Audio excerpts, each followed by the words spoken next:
Saludos, que Dios les bendiga y que esta semana haya sido una semana muy buena, muy edificativa para ustedes y que la próxima esté llena de las bendiciones y podamos nosotros gozarnos con la comunión con el Espíritu de Dios y tengan mucha salud física, mental, emocional, espiritual, sobre todo. Hoy vamos a reflexionar en el Salmo 85. El Salmo 85 de los primeros versículos del 1 al 8. El Salmo tiene 13 versículos, pero lo vamos a dividir en tres partes. Esta es la primera parte. La segunda parte sube un poco en intensidad, nos profundizamos más en lo que Dios hace en nuestro ser. Y la tercera parte empezamos a reflexionar en las obras de Dios y cómo Dios opera entre nosotros. La primera parte, obviamente, del Salmo 85, los primeros tres versículos, vamos a dividir los primeros tres versículos y después del 4 al 7.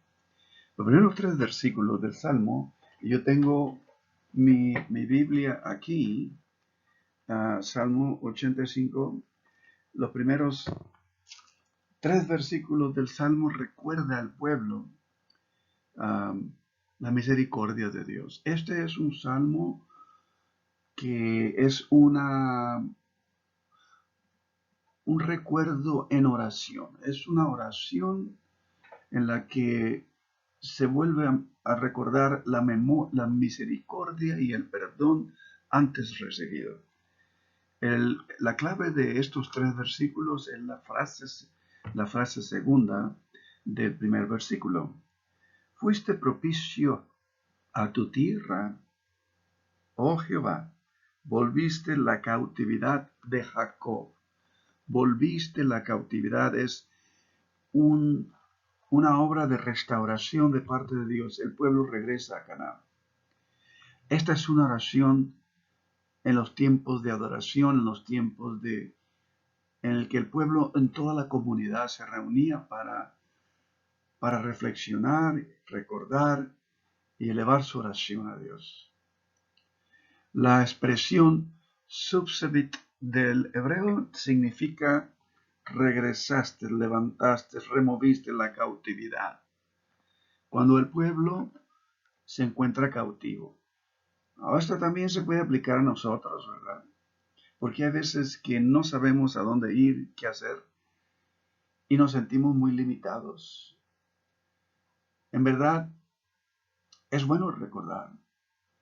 Este salmo era acostumbrado como una oración nuevamente corporal, una oración de todo el pueblo. El profeta Isaías les recuerda a este pueblo. Entre los capítulos 40 al 55 de Isaías, en Isaías, pues,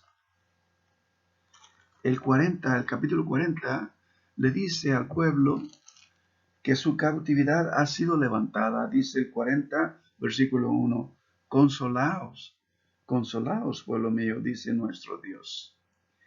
Y del capítulo 40 todo hasta el 55. Y obviamente estos capítulos son muy importantes, naturalmente, en la escritura y en la tradición del pueblo judío. A todos los sedientos, capítulo 55, versículo 1, venid a las aguas, a los que tienen dinero, venid a comprar y comer, venid a comprar sin dinero y sin precio vino y leche. Y naturalmente la pregunta que hace el texto bíblico es, ¿por qué gastáis el dinero en lo que no es pan? ¿Y vuestro trabajo en lo que no sacia? En otras palabras, Dios vuelve a reclamar la relación que desde un principio en su pacto había hecho con este pueblo. Y esta oración también se conoce como la oración de un lamento. El pueblo viene a Dios a orar todos juntos y en el versículo del 4 al 7, restábranos, oh Dios de nuestra salvación. Restábranos, oh Dios de nuestra salvación. Haz cesar tu ira de sobre nosotros. ¿Estarás? La palabra que dice enojado, yo voy a sugerir, ¿estás indignado contra nosotros para siempre? Ellos recuerdan la misericordia de Dios y por ese recuerdo, porque Dios ha sido fiel y porque ha perdonado al pueblo en generaciones pasadas, esta generación regresa y clama y pide a Dios, ¿no volverás a darnos vida para que tu pueblo se regocije en ti? Naturalmente, ¿cuántas veces nosotros no hemos hecho una oración parecida, no? Ahora, una de las cosas que se ha hecho con el texto bíblico en estos tiempos, desde el tiempo moderno del siglo pasado y ahora en tiempo posmoderno, se ha individualizado el texto bíblico. Pero eso es un anacronismo. Anacronismo es imponer una interpretación al texto bíblico que es de nuestros tiempos, con el lente de nuestra cultura y nuestros tiempos, en un texto antiguo, en un texto que naturalmente perteneció a otro tiempo, a otra cultura, a otro contexto en la historia. El texto bíblico generalmente es en comunidad. La salvación de Dios es para una comunidad. El pacto de Dios es para un pueblo, para una comunidad. Es por eso que uno tiene que tener mucho cuidado en interpretar el texto bíblico. Pongamos, por ejemplo, la parábola que nosotros todos conocemos sobre el hijo pródigo. Se le puso el título del hijo pródigo. Sin embargo, esta parábola, Jesús cuando la dijo, no le tituló la parábola del hijo pródigo, y en realidad empezó a compartir esta parábola diciendo, había un padre y dos hijos. Pienso yo que lo más correcto sería darle el nombre, la parábola de un padre y dos hijos, porque ese es el principio que Jesús dijo. En esta parábola, obviamente, no había ni madre, ni hijas, no había mujeres. Era un padre y dos hijos. ¿Y qué representa la parábola? Muchas veces nos enfocamos en el contexto y la mentalidad, el lente moderno, posmoderno de la individualidad, que era un hijo que salió lejos y se usa en evangelismo, esta parábola para hablarle a la gente de que regrese a Dios, en fin. Pero en sí, la interpretación más fiel y genuina al texto bíblico es que esta era una parábola sobre Dios y dos pueblos, dos comunidades, dos grandes comunidades.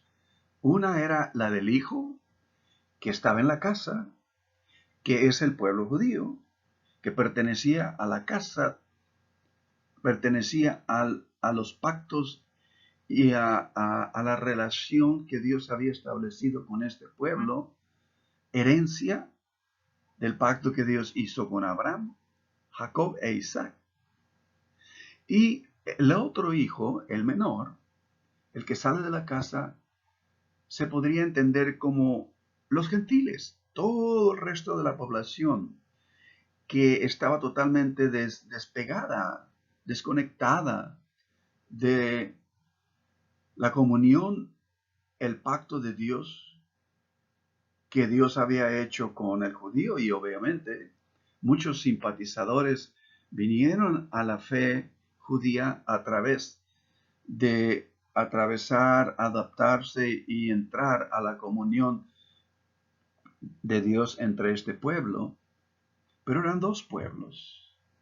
Ahora la parábola no es del hijo pródigo, es más bien la relación de Dios con el ser humano.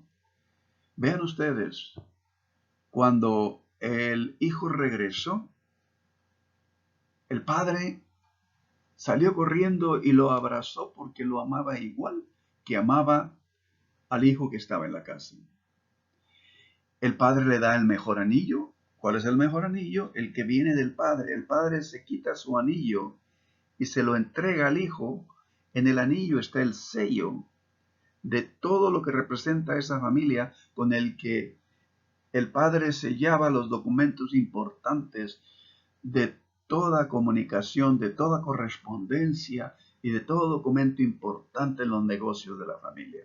Se lo entrega al hijo y eso quiere decir, le entrega toda la autoridad, le entrega todas las bendiciones que venían con tener ese anillo. Y el padre le dice, pónganle la mejor toga. ¿Cuál es la mejor toga? La toga del padre. El padre le da todo, le hace banquete, en otras palabras, lo que el pueblo, regresando del exilio, lo que el pueblo está haciendo memoria es de las generaciones pasadas en las que Dios derramó toda su bendición, toda su disposición, todo su perdón y su misericordia. Y de eso trata la parábola, de que Dios en sí no solamente ama al pueblo judío, ama a toda creación, ama a todo ser de toda la creación y reúne a estos pueblos y hace uno. Ahora, quiero decirles a ustedes que es exactamente lo mismo en la historia del Génesis. Cuando Dios crea, si ustedes ven el primer capítulo y capítulo 1 o 2 de el principio de la creación, cuando dice después de cada día, y vio Dios que era bueno, y vio Dios que era bueno, la expresión es una expresión de una intensa emoción de entusiasmo en el que Dios verdaderamente está gozoso de saber que todo esto es bueno. Y naturalmente la expresión también indica bueno para un propósito y está en su principio. Naturalmente pone al ser humano y al final dice es exageradamente, es en gran manera es bueno. Y eso nos indica el gozo de Dios de derramar de sí. Y tal como en la parábola del hijo pródigo, en donde Dios, en el representativo del Padre, le entrega todo lo mejor que él tiene al hijo. De esa manera, el pueblo hace recuerdo. Y el pueblo en su memoria recuerda todas las bendiciones que Dios había derramado en este pueblo. Una tierra fértil, un lugar de seguro, su protección. La memoria es fundamental. El recordar es saludable. ¿Cuándo son las experiencias, sobre todo, que hemos tenido con Dios? En la misma instrucción del Torá, que es los primeros 5 libros de la Escritura en el Antiguo Testamento. Génesis, Éxodos, Número, Levítico, Deuteronomio, todos los primeros 5 libros en el Antiguo Testamento, que es el Torá, hacia el final. Hay una en Deuteronomio, capítulo 6, y que se llama Shema. Y ustedes se darán cuenta, si tienen sus Biblias y participan yendo a los textos junto conmigo, esto tendrá más, sobre todo tendrá más significado. Cuando Dios empieza a través de esta inspiración y empieza a escribir, oye Israel, Jehová nuestro Dios, Jehová uno es. O sea, es necesario que nosotros sepamos escuchar. La palabra oye quiere decir Shema, que quiere decir también una atención, escuchar con inteligencia, con discernimiento para actuar. Cuando Dios habla, uno actúa. Y eso es lo que Jesús decía. Yo no hago nada, sino antes veo hacer a mi Padre, entonces yo hago. Oye Israel, nuestro Dios, Jehová uno es. Y amarás a Jehová tu Dios de todo tu corazón, de toda tu alma y con todas tus fuerzas. Este es en esencia el requisito de nuestra comunión con Dios. ¿Cómo es posible que podamos negociar con Dios nuestra fidelidad a Dios? Eso no tiene sentido. Dios lo ha dado todo, absolutamente. Y estas palabras que yo te mando, dice el versículo 6, estarán sobre tu corazón. El corazón en la Escritura es la mente. Estarás siempre pensando en ello. Y las repetirás a tus hijos, hablarás de ellas sentado en tu casa, andando por el camino, al acostarte y cuando te levantes. Esto se dará repetido y recordado y continuamente estará en tu mente. Y las atarás como una señal en tu mano. Nuestras obras es lo que hacemos. Todas tus obras va a hablar de lo que Dios nos ha entregado para nuestro provecho. Las atarás en tu mano, como una señal en tu mano, y estarán como frontales en tus ojos. Estará en tus ojos, en tu mente, pues. Ahora, literalmente, la tradición judía es que ellos traen esto en una cajita aquí enfrente, en su frontal, aquí en la frente, mientras que vienen a orar, en fin. Pero el significado principal de todo esto es que tú te serás saturado de lo que Dios ha entregado para el ser humano. Hasta que lo entiendas bien, lo escuches con inteligencia, con un propósito de ser fiel y actuar. Porque eso es única y exclusivamente provecho para todos. Y esto es lo que dice Deuteronomio más adelante, y será para nosotros justicia si tenemos cuidado de poner por obras todos estos mandamientos del Señor, nuestro Dios, como Él nos ha mandado. ¿Y qué quiere decir justicia? Bueno, lo vamos a ir definiendo poco a poco, pero justicia es nada más que única y exclusivamente aprender a vivir justamente, aprender a hacer lo que es justo, lo que es correcto, lo que es agradable a Dios, que a fin de cuentas nos trae vida, nos trae salud, protección, prosperidad, realización humana en sí. Esto es lo que Deuteronomio en el capítulo 6, allá en el versículo 20 dice, y mañana, cuando te preguntaren tus hijos o tu hijo, recordarás. Entonces, la memoria es fundamental.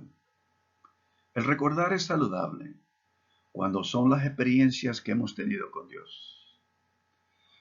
Pero el pueblo se olvida. Y naturalmente, si ustedes están en la escritura, pueden ir a Ageo. Es uno de los profetas menores, por el hecho de que escriben libros más cortos. Ageo, capítulo 1, ¿verdad? Versículo 9, y está en la pantalla. En Ageo, capítulo 1, versículo 9, nos dice al pueblo, pero ustedes buscan mucho y hallan poco. Y lo que llevan a casa de un soplo yo lo hago desaparecer. ¿Por qué? Dice el Señor de los ejércitos. Porque mi casa está en ruinas, mientras que cada uno de ustedes se ocupa de su propia casa. Obviamente el significado para nosotros sobre todo es, ¿y qué de nuestra comunión con Dios? ¿Qué tanto tiempo damos a esto? ¿Y qué tan fieles le somos a Dios? Cada uno de ustedes lo sabe en su corazón. Y naturalmente, buscamos mucho y hallamos poco. Las cosas no nos salen bien. El pueblo regresaba en aquel entonces. Y en el profeta Ageo, en el capítulo 1, versículo 9, les dice pues que se han olvidado. Se han olvidado.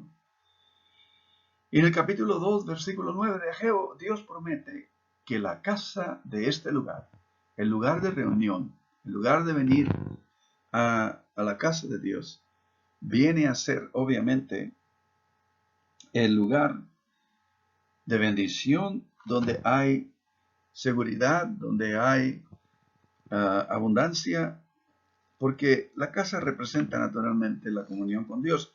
Ahora nosotros sabemos que Dios está en todo lugar y que Él nos atiende. Obviamente, ahí ha estado, porque este es el templo ahora del Espíritu de Dios. naturalmente, habitar en la casa de Dios es estar en la comunión con Dios.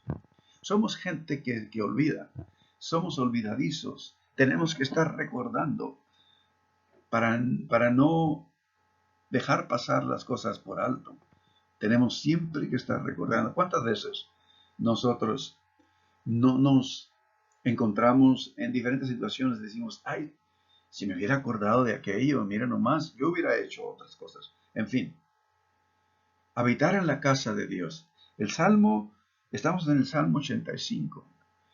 Ellos regresan a Canaán, están haciendo memoria de Dios. Pero vean ustedes el Salmo 84.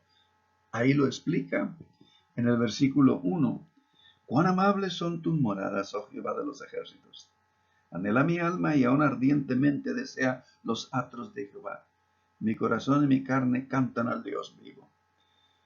Cuando uno llega como pueblo, como comunidad a adorar a Dios, hay alegría, hay una energía que nos refresca y nos renueva. Entonces, nosotros esperamos que pronto podamos volver a hacerlo, pero tenemos que ser sabios, tener que hacer uso de sabiduría y ser guiados por el Espíritu de Dios en todo. Ven ustedes el versículo 4 del Salmo 84. Bienaventurados los que habitan en tu casa, perpetuamente te alabarán, porque estar en esta comunión renueva nuestra mente y no nos permite olvidar. Quiero decirles a ustedes que el ser humano tiene tendencias muy opuestas a la espiritualidad en muchos sentidos. Inclusive, la mayoría de nosotros no hemos descubierto realmente el significado de la espiritualidad y todos somos seres espirituales. Cada vez que uno de nosotros nació, Dios sopló y puso su esencia en nosotros, nos hizo a su imagen y semejanza. Ahora, la realidad es de que al estar en la casa de Dios y reunirnos es bueno. No es una idea nuestra, no es una idea de ningún ser humano. Al parecer, esto vino a través de los siglos revelado y pasado a las generaciones. Dios quiere que el pueblo habite en armonía, en comunidad, y que aprenda a tener comunión juntos, en comunidad, sirviéndose unos a otros.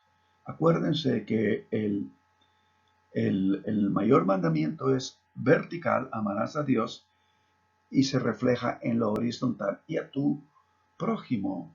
De modo que nuestra espiritualidad con Dios debe ser reflejada en nuestra relación vertical con el ser humano. Vean ustedes el versículo 10 al 12. Porque mejor es un día en tus atrios que 1000 fuera de ellos.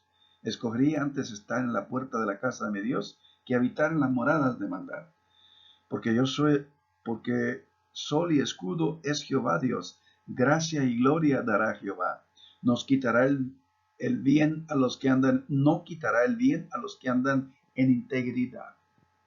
Jehová de los ejércitos, dichoso el ser humano que en ti confía.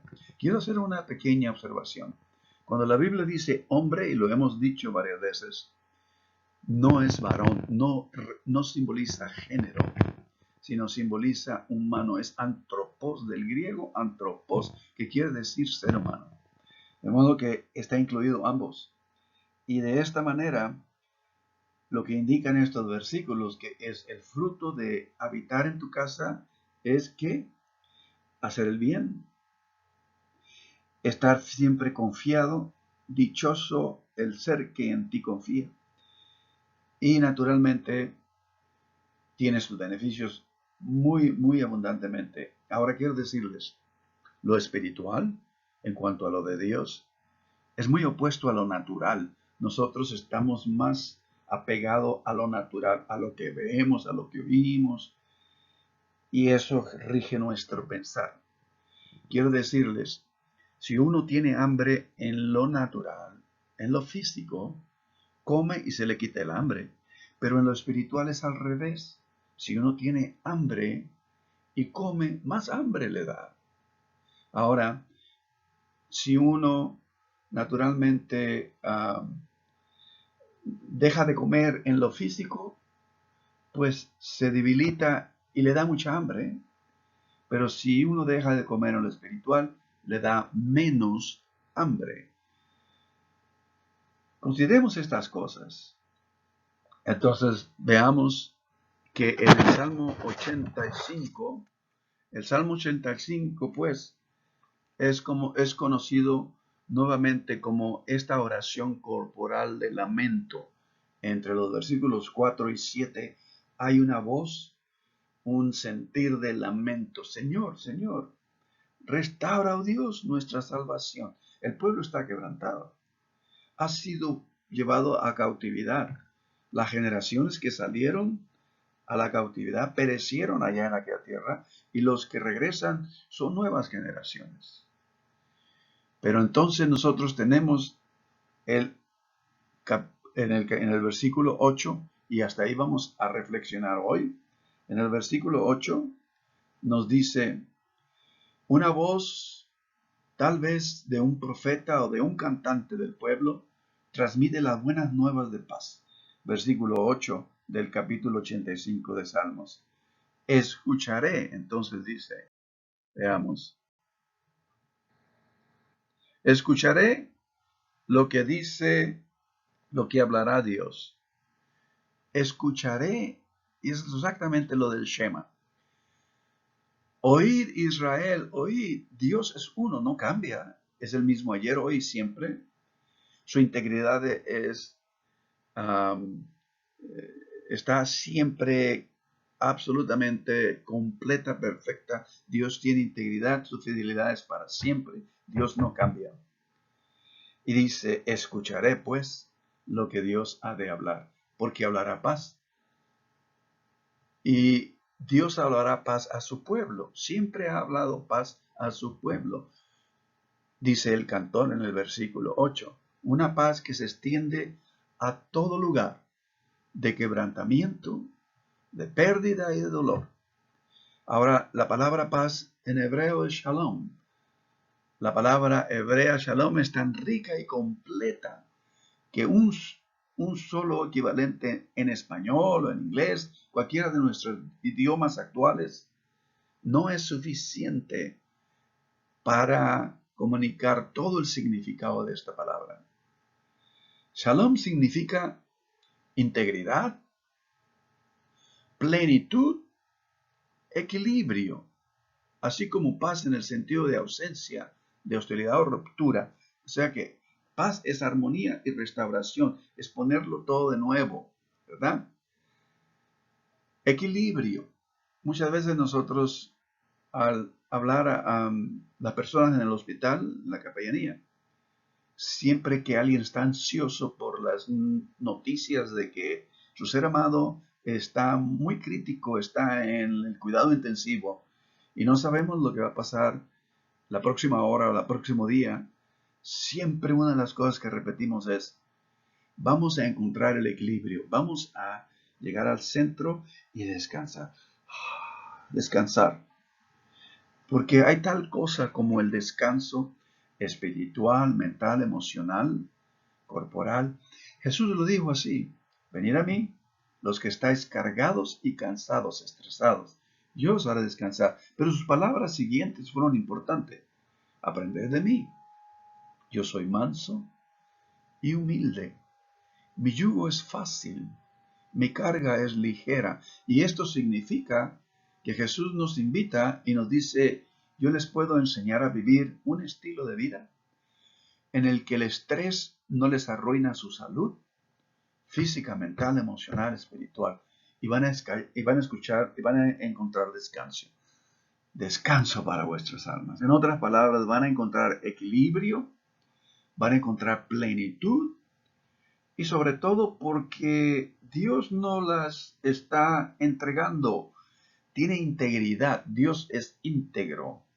La palabra, pues, de este salmo fue cantada. De esta comunidad fueron repetidas en el coro de ángeles en la anunciación del nacimiento del Mesías. Y si ustedes recuerdan, en Lucas 2:14 nos dice, gloria a Dios en las alturas y paz en la tierra y buena voluntad. Shalom significa entonces todo esto. Y paz es lo que Dios nos entrega. Ahora, la palabra integridad, de lo que es el significado de Shalom, típicamente se refiere a la calidad de la fortaleza moral y ética interna del carácter de la persona. Integridad quiere decir que es genuino, es completo, no tiene cambios. Hay una porción en la escritura donde le dice el apóstol, sean sinceros, sean genuinos, sean reales, ¿verdad? Entonces, del carácter de la persona se habla esto, de integridad. En el capítulo 14 del Evangelio de Juan, y nosotros habíamos visto el sermón de la despedida de Jesús, de sus discípulos, del capítulo 13 hacia el final, el capítulo 13 al capítulo 18, o el 17, ¿verdad? En el que, al final del 17, en el que 5 capítulos Jesús les da el discurso de despedida a sus discípulos, y en ese momento su alma, dice él, está abatida, mi alma está abatida, hay carga. Se acerca el momento de, del conflicto al que Jesús sabía que iba a llegar. Había pasado o estaba por pasar un tiempo en el huerto del Getsemaní, que es muy significativo, ¿no? Muchos dicen, en un huerto se perdió todo, en otro huerto se recuperó todo. En el huerto de el Génesis al huerto de Getsemaní. Entonces, nosotros tenemos pues que Jesús les habla a los discípulos en Juan 14 y les dice, mi paz, la paz les doy, mi paz, la paz les dejo, mi paz les doy.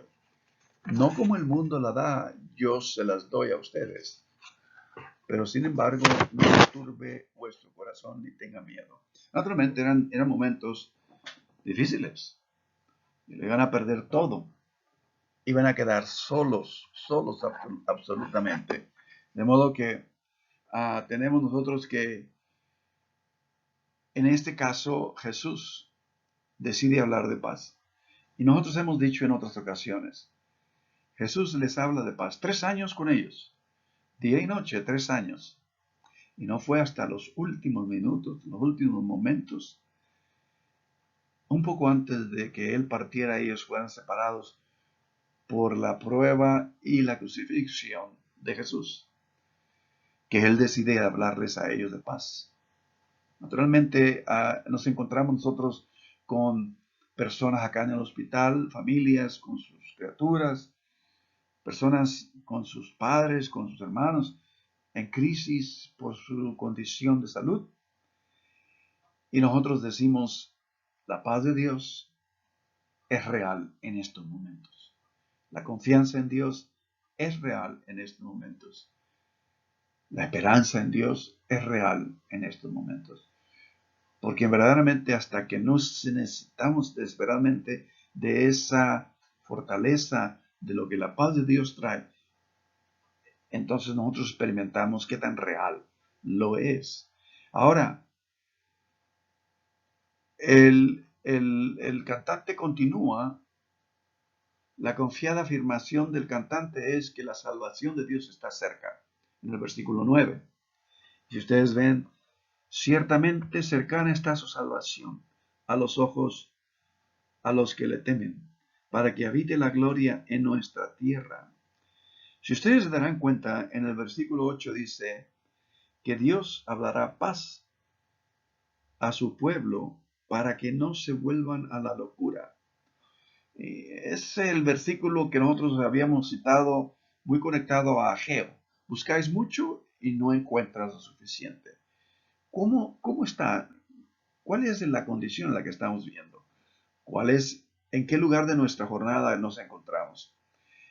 Muy seguido yo le digo a todos nuestros hermanos acá en la congregación, yo no, yo sería demasiado, tendría demasiado carga saber que ustedes llegan al lecho de su partida, de su muerte, y de repente se dan cuenta que todo lo que se creó, que todo lo que se pensó, no era así.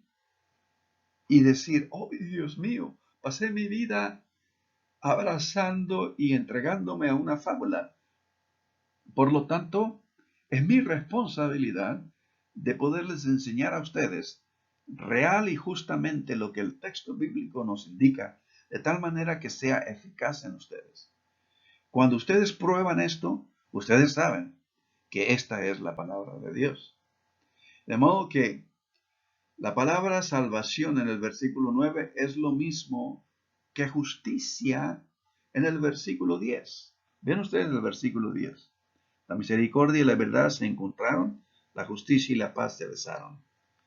Ok, la misericordia viene por el acto de redentor de parte de Dios. La salvación, en el verso 9 entonces, revela en los atributos personificados de Dios en el versículo 10. La misericordia y la verdad se encontraron como si fueran dos personas. Por eso digo, los atributos de Dios están personificados. La justicia y la paz se besaron. Entonces nosotros nos damos cuenta, pues, que en este sentido, el derrame de Dios en sus atributos, los dones y la disposición de Dios, pero eso es algo que vamos a ver la próxima, en la siguiente ocasión.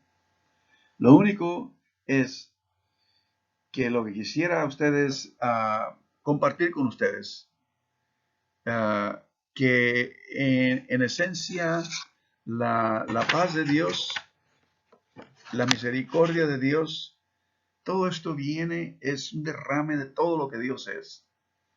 Y esto es un aspecto fundamental de relación humana con Dios, la integridad de la relación del creyente de Dios. Cuando uno verdaderamente llega a tener la paz de Dios, uno llega a tener el descanso de Dios.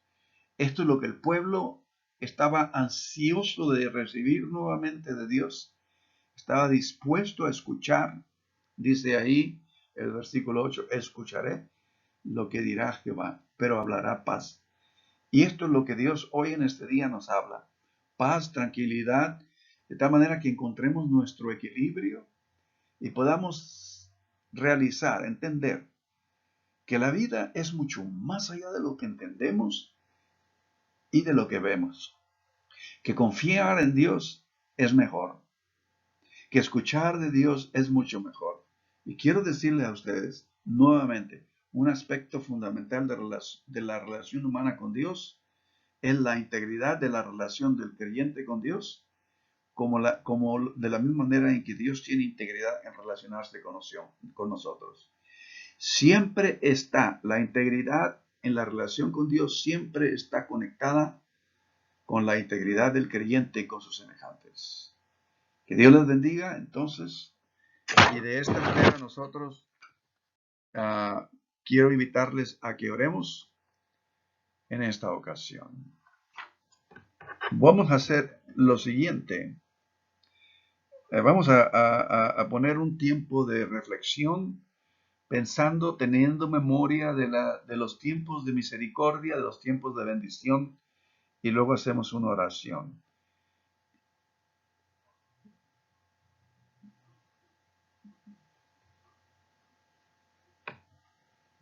Oremos juntos. Primero reflexionemos.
Eterno Dios, te damos gracias,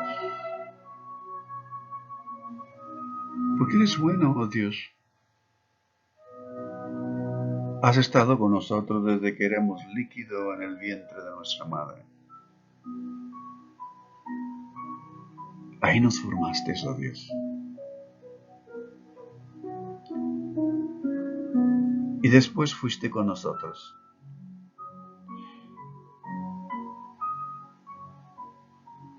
Cada momento, cada experiencia. Ahí estabas tú.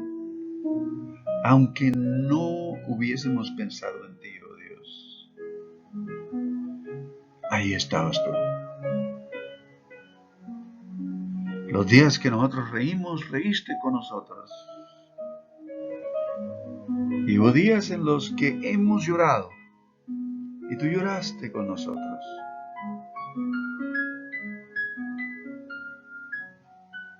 Ningún pensamiento, ninguna idea, ningún momento es ajeno a ti, oh Dios. En verdad lo conoces todo y estás ahora con nosotros.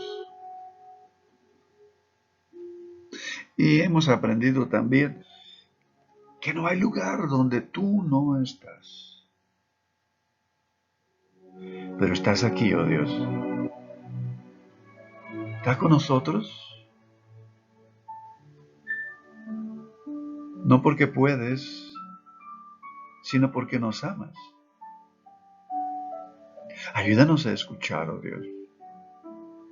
Ayúdanos a escuchar, porque en sí tú estás más dispuesto a escuchar y atendernos que nosotros de buscarte y orar a ti.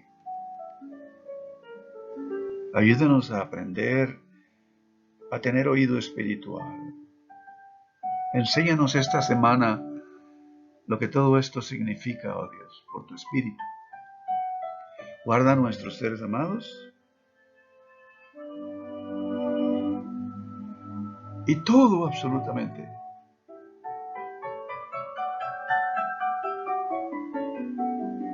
Todo lo que es de nuestra vida te pertenece, oh Dios.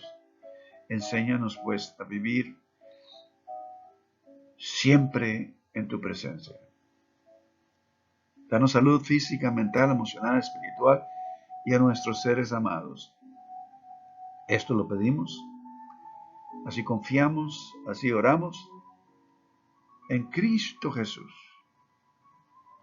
En Cristo Jesús. Amén, Dios.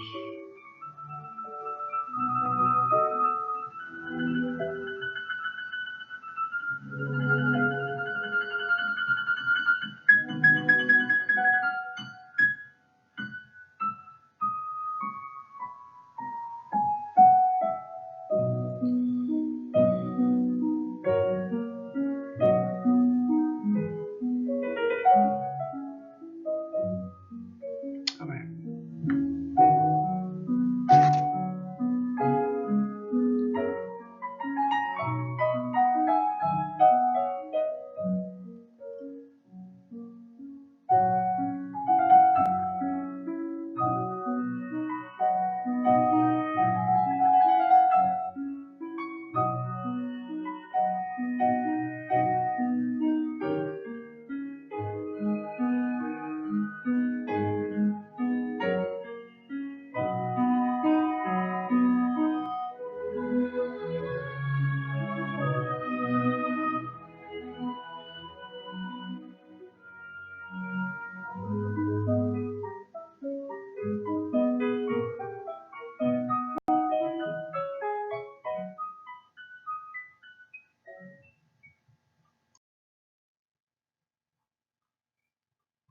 Bendiciones a todos ustedes. Que Dios les bendiga. Hoy siempre estaremos nuevamente juntos.